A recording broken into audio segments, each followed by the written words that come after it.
రగచర్ల కుట్ర చేసిందెవరు? కేటీఆర్. ఫార్ములా ఈ car racing లో అక్రమాలకు ఆద్యుడెవరు? కేటీఆర్. అక్రమంగా ఫామ్ హౌస్ కట్టుకుందెవరు? కేటీఆర్. తన బామ్మర్ది రాజ్ పాకాలకు అండగా ఉందెవరు? కేటీఆర్. భూదందాలు చేసిందెవరు? కాళోజీ కళాక్షేత్రం కట్టకపోవడానికి కారణమెవరు?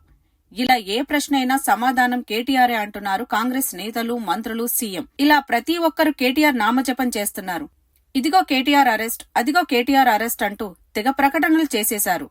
బాంబులు పేలతాయి, చిచ్చుబుడ్లు ఎగురుతాయి అంటూ మరో మంత్రి చేసిన హడావిడి అంతా ఇంతా కాదు.